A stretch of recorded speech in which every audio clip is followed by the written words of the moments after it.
Super. Sreeleela dance వచ్చేసి శ్రీలీల పేరు పెట్టక్కర్లేదు ఇంకా డాన్స్ కి ఒక లెవెల్. ఓవరాల్ గా రేటింగ్ ఇవ్వాలంటే ఎంత ఇస్తారు? 3.5.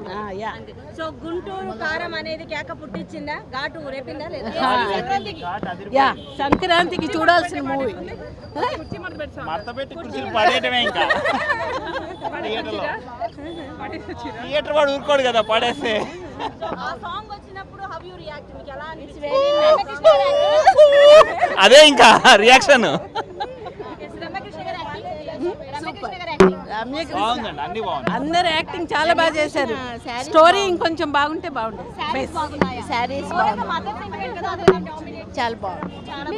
క్లైమాక్స్ వెరైటీగా ఉందండి. ఫైట్ లేకుండా క్లైమాక్స్ ఉంది, అది చాలా నచ్చింది.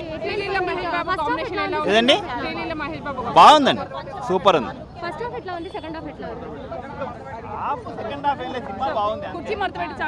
చాలా బాగుంది. మహేష్ బాబు చాలా బాగా చేశాడు డాన్స్. సూపర్. మా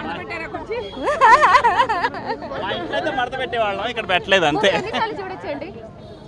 2 times. సూపర్. ఎలా ఉన్నారు మూవీ? డాన్స్ సూపర్ గా చేశాడు, మూవీలో బాగున్నాడు. ఇంతకు ముందు ఎప్పుడైనా నేను కూడా అలాంటి ఫ్యాన్. dance చేశారా? లేదు చేశాడు కూడా ఇంతకు ముందు కూడా, ఇది ఇంకా చాలా బాగా చేశాడు. సో బేసికల్లీ త్రివిక్రమ్ డైరెక్షన్ అంటేనే సో హీరోకి కాకుండా స్టోరీకి ఎక్కువ ప్రాధాన్యం ఇస్తారు. అలా కాకుండా ఇందులో హీరోకి ఎక్కువ ప్రాధాన్యం ఇచ్చారు అని అన్నారు, అది నిజమేనా? స్టోరీ కూడా బాగుంది, నైస్, ఓకే, కొత్తగా ఓవరాల్ ఉంది. స్టోరీ దేని గురించి నడిచింది? అది చెప్పేస్తే ఎలాగ చూస్తేనే బాగుంటుంది. సరే ఓకే, ఇది శ్రీలీల ఎలా ఉంది? బాగుంది.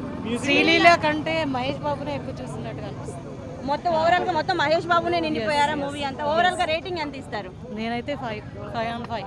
సెంటిమెంట్ ఫోకస్ ఎమోషనల్ చాలా ఉంది. రమకృష్ణ యాక్టింగ్ కూడా చాలా బాగుంది. ప్రకాష్ రాజ్ అయితే సూపర్ చేశాడు. మహేష్ బాబు మాస్ డ్యాన్స్ కానీ చాలా బాగుంది. లుక్ అయితే నీకు పోకిరి లుక్ గుర్తొస్తుంది అన్నమాట. మహేష్ బాబు త్రివిక్రమ్ కాంబినేషన్ అరిపించింది. Cinema super, bumper hit.